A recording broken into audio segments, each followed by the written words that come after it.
ومن آياته أن خلق لكم من أنفسكم أزواجا لتسكنوا إليها. എന്തിനാണ് വിവാഹം കഴിക്കാൻ പറഞ്ഞതെന്നറിയുവോ? നിനക്കൊരു സന്തോഷമുള്ള ജീവിതം കിട്ടാനാ പെണ്ണെ, നിനക്കൊരു സമാധാനമുള്ള നീ ഇഷ്ടപ്പെടുന്ന രീതിയിലുള്ള ഒരാനന്ദമുള്ള ജീവിതം കിട്ടാനാ വിവാഹം കഴിക്കാൻ പറഞ്ഞത്. പക്ഷേ എന്റെ പ്രിയമുള്ളവര്, ഇന്ന് നമ്മുടെ ജീവിതത്തിൽ സമാധാനമില്ലല്ലോ. ഖുർആൻ പറഞ്ഞത് സമാധാനത്തിന് വേണ്ടിയാണ് വിവാഹം കഴിക്കാൻ പറഞ്ഞത്. എന്റെ പ്രിയമുള്ളവര്, ഖുർആൻ പറയുന്നത് പോലെ വിവാഹം കഴിച്ച, ഇസ്ലാം പറയുന്നത് പോലെ കുടുംബജീവിതം നയിച്ച അല്ലാഹുവിന്റെ പ്രവാചകന്റെ പ്രിയപ്പെട്ട പൊന്നുമോൾ മഹ്ദി ഫാത്തിമ ബീബി റളിയല്ലാഹു തആല അൻഹാ.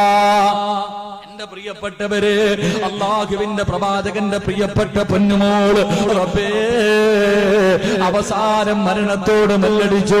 ഫാത്തിമ ബീവി റളിയല്ലാഹു തആല അൻഹ മരണപ്പെടുകയാണ്. അവിടുന്ന് തന്റെ പ്രിയപ്പെട്ട ഭാര്യയുടെ മയ്യത്ത് കുളിപ്പിച്ച് നമസ്കാരം കഴിഞ്ഞ് ജന്നത്തുൽ ബഖീയിൽ കൊണ്ടുപോയി 6 അടി മണ്ണിനകത്തേക്ക് ഫാത്തിമ ബീവി റളിയല്ലാഹു തആല അൻഹയുടെ ജനാസ ഇറക്കി വെച്ചു. പെങ്ങളെ, അവസാന കബറടക്കിയിട്ട് മഹാനായ സയ്യിദുനാ അലി ഇബ്നു അബീ ത്വാലിബ് റളിയല്ലാഹു തആല അൻഹു എല്ലാവരും തന്റെ ഭാര്യയുടെ നെഞ്ചിന്റെ മുകളിലേക്ക് പിടിമണ്ണ് വാരിയെറിഞ്ഞിട്ട് പിരിഞ്ഞുപോയി. അലിയാർ തങ്ങളെ വീട്ടിലേക്ക് കടന്നു വന്നു. റബ്ബേ, പാതിരാത്രിയായി, കിടന്നിട്ടുറക്കം വരുന്നില്ല. കാരണം ഇന്നലെ വരെ തന്റെ കൂടെ കിടന്ന ഫാത്തിമയില്ല, ഇന്നലെ വരെ തന്റെ ചാരത്ത് കിടന്ന ഫാത്തിമയില്ല. ഒരു ദിവസം തന്റെ ഭാര്യയെ കാണാതെ വന്നപ്പോ അലിയാർ തങ്ങൾക്ക് കിടന്നിട്ട് ഉറക്കം വരുന്നില്ല. അവസാനം തന്റെ വീട് വിട്ടിട്ട് പാതിരാത്രി എഴുന്നേറ്റിട്ട് കിടന്നു പോവുകയാണ്. എവിടേക്കെന്നറിയുമോ? തന്റെ പ്രിയപ്പെട്ട ഭാര്യ ഫാത്തിമ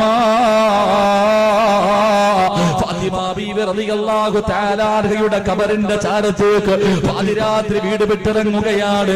എന്നിട്ട് ഒറ്റയ്ക്ക് ഖബർസ്ഥാനിലേക്ക് കടന്നു ചെന്നിട്ട് തന്റെ ഭാര്യയുടെ ഖബറിന്റെ ചാരത്ത് ചെന്നിരുന്നിട്ട് ആ ഭർത്താവ് പറയുന്നു, അസ്സലാമു അലൈക യാ ഫാത്തിമ. തന്റെ ഭാര്യയുടെ ഖബറിന്റെ ചാരത്തിൽ നിന്നിരുന്ന് സലാം പറയുകയാ. തിരിച്ചു മടക്കുന്നില്ല ഫാത്തിമ, സലാം അടക്കുന്നില്ല. ഖബറിന്റെ അകത്ത് കിടക്കുകയല്ലേ. അലിയാർ തങ്ങൾ അടുത്ത് ചെന്നിട്ട് ഫാത്തിമ ബീബിയോട് രണ്ടാമതും സലാം പറഞ്ഞു. സലാം അടക്കാതെ വന്നപ്പോ തന്റെ ഭാര്യയോട് ചോദിക്കുന്നു, ഫാത്തിമ പിണക്കമാണോ ഫാത്തിമ? എന്നോട് പിണങ്ങിയോ ഫാത്തിമ? എന്നെ മറന്നുപോയോ ഫാത്തിമ? എന്റെ സലാം അടക്കാത്തതെന്തേ ഫാത്തിമ? മരണപ്പെട്ടു പോയ ഭാര്യയുടെ ഖബറിന്റെ ചാരത്ത് ഒന്നാമത്തെ രാത്രിയില് ഒരു ഭർത്താവ് ചെന്നിരുന്ന് കരഞ്ഞുകൊണ്ട് പറയുകയാ, സലാം അടക്കു ഫാത്തിമ, പിണങ്ങല്ലേ ഫാത്തിമ, എന്നെ മറക്കല്ലേ ഫാത്തിമ. അവസാനം സലാം പറഞ്ഞിട്ട് മടക്കാതെ വന്നപ്പോ ഫാത്തിമ ബീവിയുടെ മുകളിൽ വാരിയിട്ടിരിക്കുന്ന പച്ചമണ്ണിന്റെ മുകളിലേക്ക് കൈവച്ചിട്ട് അലിയാർ തങ്ങൾ പറയുന്നു, ഖബറേ, എന്റെ ഫാത്തിമയോട് സലാം അടക്കാൻ പറ ഖബറേ, എന്റെ ഫാത്തിമയോട് സലാം അടക്കാൻ പറ. എന്റെ ഫാത്തിമയുടെ വിശേഷമൊന്ന് പറഞ്ഞു തരുവോ? എന്റെ ഫാത്തിമയുടെ പുതിയ വീടിനെ കുറിച്ചൊന്ന് പറഞ്ഞു തരുവോ?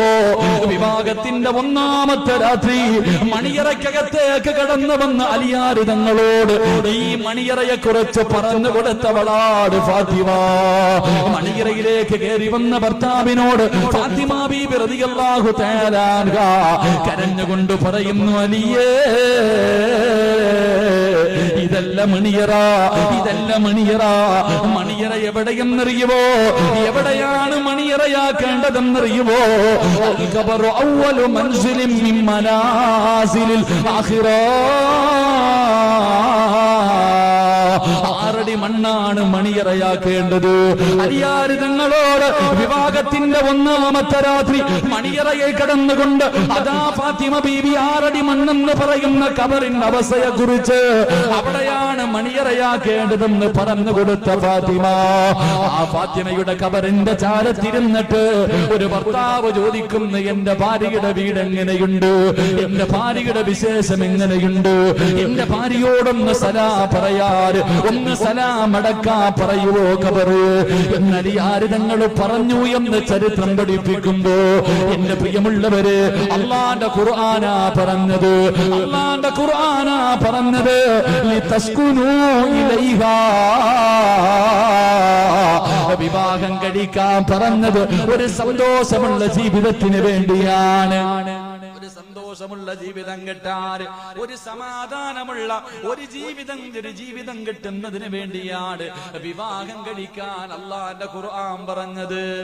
അള്ളാന്റെ ഖുർആൻ പറഞ്ഞു എല്ലാവരോടും വിവാഹം കഴിക്കാൻ പറഞ്ഞത് സന്തോഷവും സമാധാനവുമുള്ള ഒരു ജീവിതം കിട്ടാനാണ്. പക്ഷെ നമ്മൾ പെണ്ണ് കെട്ടി, നമുക്കിത് വല്ലതും ഉണ്ടോ? നമ്മളിൽ പലരും വിവാഹം കഴിച്ചിട്ടുണ്ട്.